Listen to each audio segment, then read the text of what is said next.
Hello, future millionaires. This is Aztec. This is the CSC. We've got a lot of questions about whether or not I'm rich. Did I sell my Matic? Am I living on a beach? Have I retired? So I just want to give everyone a quick 5-minute, maybe 10-minute update on my life and also what I think is coming in 2022. So quick update on me. Yes, took some profits. I'm wealthy. Could live on a beach, could do all that, but it's not my priority. I really want to build. I want to help people in the space. So I'm not really looking to buy boats and yachts and Lambos and party. I want to build a future for myself and for people that I know in the industry, family, friends. That's my goal. Also, I never sold everything. The reason why is because I believe that I've always said, I want to live within the ecosystem, and you have to have the tokens to be able to live in the ecosystem. So here I am. It's been a rush. Last year was the craziest year of my life. I joined Lunar Digital Assets years back, and I'm the chief strategy officer, making a difference in the crypto industry there. So I'm excited to keep building with LDA. I think we're the best full stack marketing and incubation firm in the industry. We've been told by individuals from like Polygon that we're the best in the industry. And I think we're doing big things. I want to IPO someday. So that's me. This crypto paradigm is entirely different than last year, maybe even 2020 and 2019 even. I think those years were more about the pain points in crypto, creating solutions to solve things. That's why I was such a big proponent of Polygon, still am, but now I'm living within the ecosystem. I'm well diversified across the Polygon and the Cosmos ecosystem. I think those are the it players, guys that are really creating scaling and interoperable type solutions that are the best. The metaverse is being built on Polygon, and interoperability is a huge factor between all the scaling solutions for Ethereum on Polygon. And the best interoperability play in general, I think, is Cosmos, with inter-blockchain communication.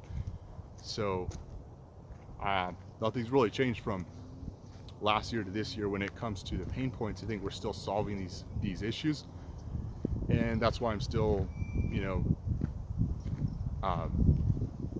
heavily invested in these ecosystems and technologies.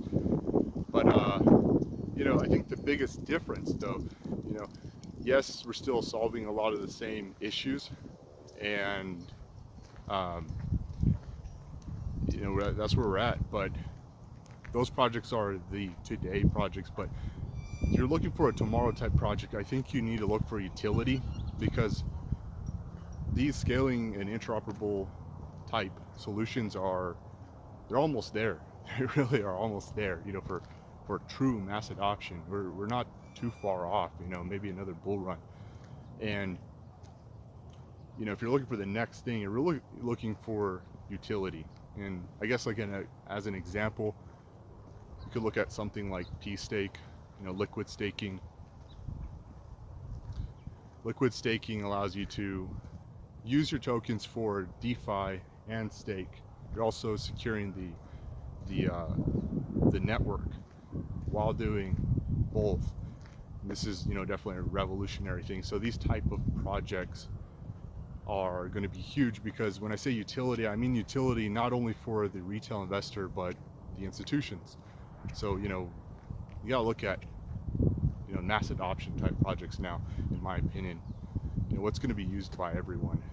So, we kind of already know, in my opinion, who the main contenders are for layer ones, layer zeros.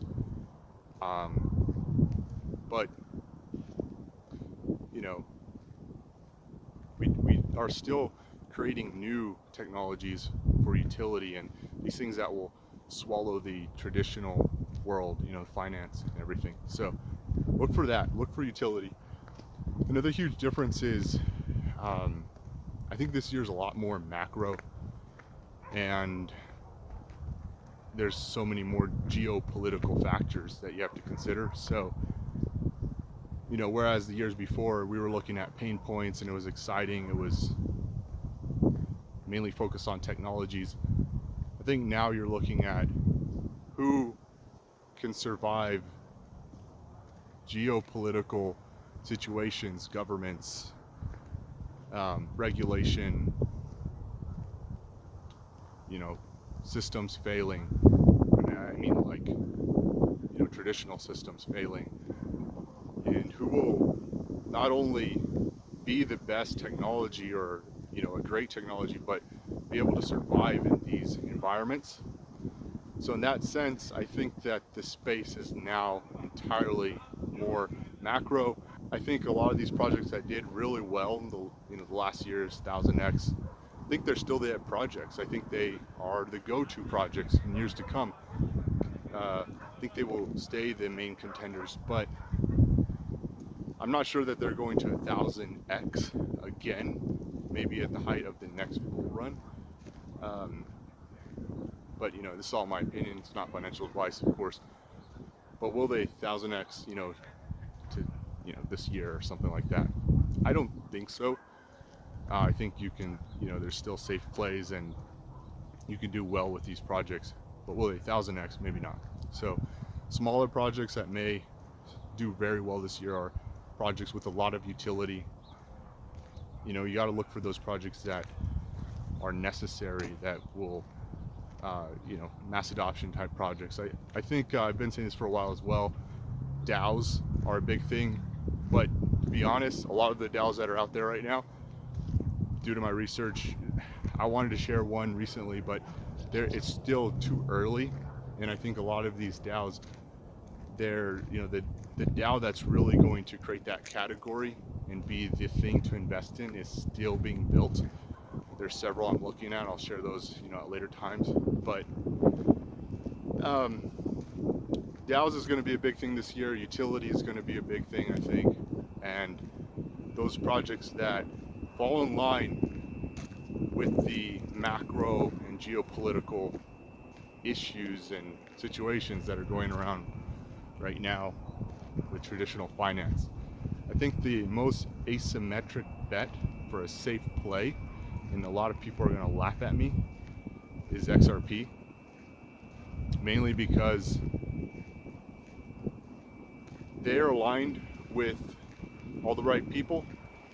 And if you do your research, which is a lot to research, you see that this type of technology, a bridge currency, liquidity pools, could solve a lot of the issues that we have in our traditional world, where even issues that cause wars and things like that. So I think that the world needs this technology. I think the world will adopt